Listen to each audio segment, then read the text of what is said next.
l'accueil des autorités.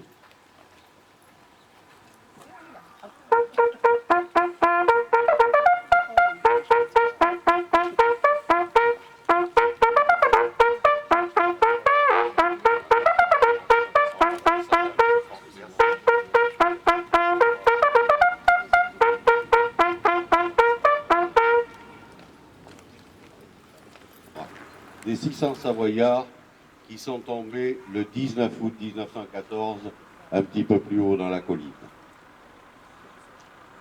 Je laisse la place à Monsieur Joseph Goster pour faire un petit discours.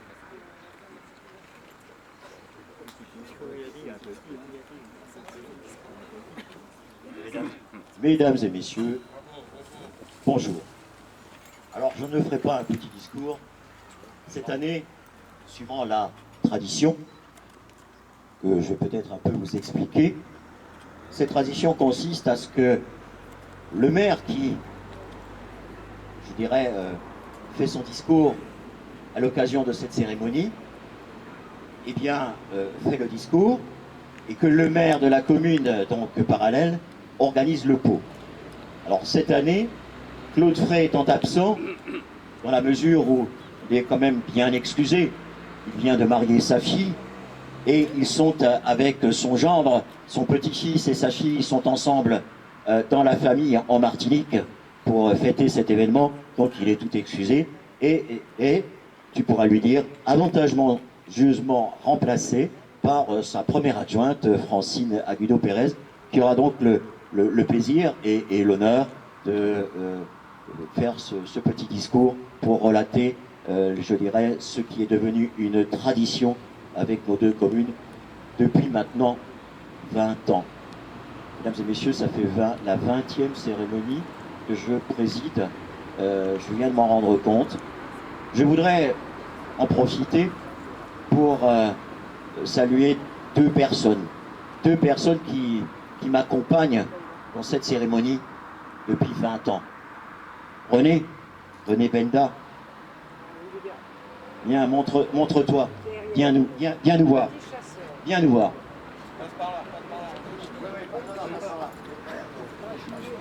Il aime la complexité. Donc René Benda est un des porte-drapeaux qui a été le premier à venir depuis 1995, depuis le mois d'août 1995, pour cette cérémonie.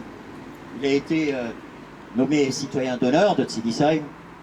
Il est titulaire de la Légion d'honneur et d'autres distinctions.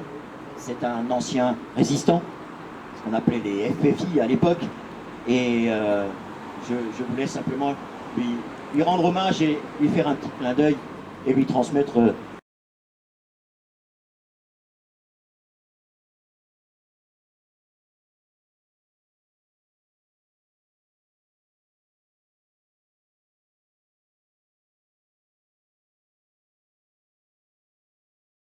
une petite pensée pour lui.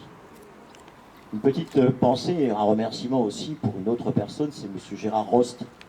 M. Gérard Rost qui était à l'époque premier adjoint et qui a accompagné cette cérémonie, qui maintenant a pris sa retraite, on va dire, de premier adjoint, mais poursuit en fait l'action qu'on a menée ensemble au niveau de la présidence locale de notre Union nationale des combattants. Ça fait 20 ans, Gérard, on est là, tous les deux.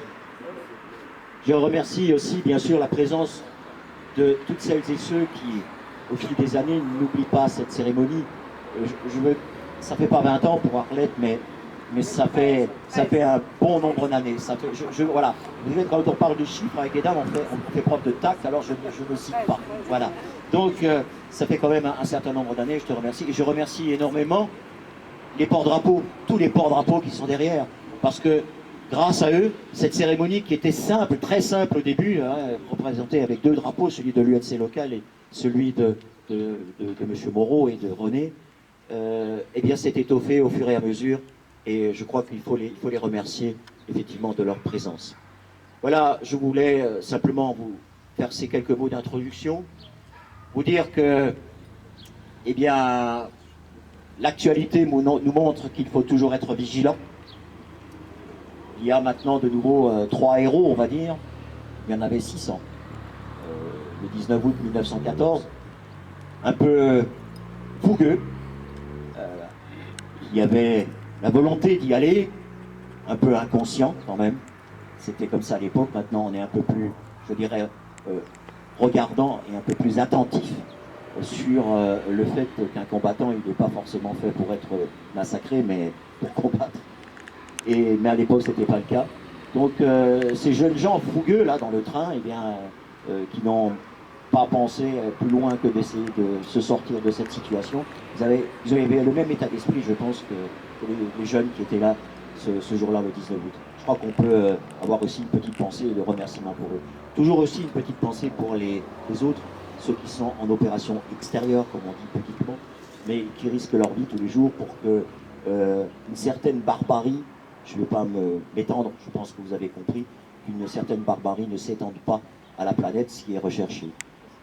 Dans le déroulé de la cérémonie, je veux vous dire la chose suivante. Donc la première gerbe sera déposée par votre serviteur, monsieur le sénateur d'Alésie, par madame la députée Arlette Roscost et par Francine Aguiló-Pérez. La deuxième gerbe sera déposée par madame Bernadette Groff, par monsieur Daniel Adrian, par monsieur Peter Ziegler et par le lieutenant, ça y est, j'ai oublié, le lieutenant Le Morvan, voilà. Excusez-moi, c'est l'émotion, c'est vrai, c'est un peu l'émotion. La troisième gerbe sera donc déposée par les membres des anciens combattants et des deux UNC, de Tibissal et de Flaxel.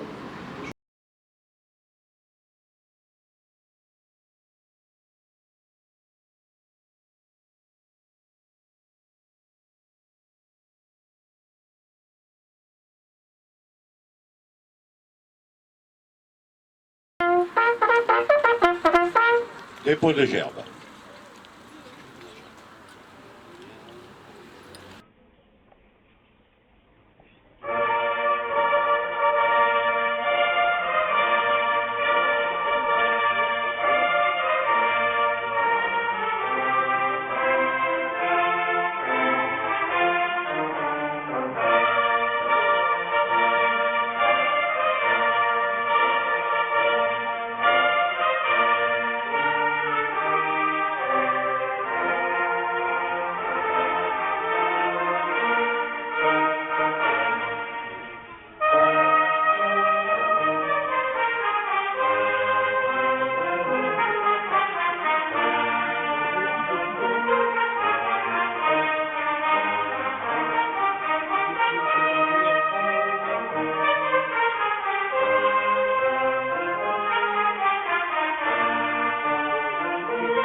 Enfants de la patrie, le jour de gloire est arrivé. Contre nous de la tyrannie, l'étendard sanglant élevé, l'étendard sanglant élevé. Entendez-vous dans les campagnes mugir ces féroces soldats? Ils viennent jusque dans nos bras, égorger nos fils et nos compagnes. Aux armes citoyens, formez vos bataillons, marchons, marchons, qu'un sang impur abreuve nos sillons.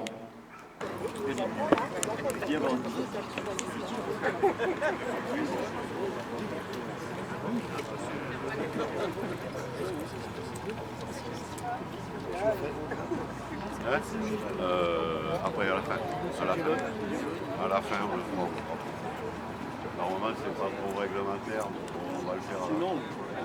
On va voir. Je vais voir.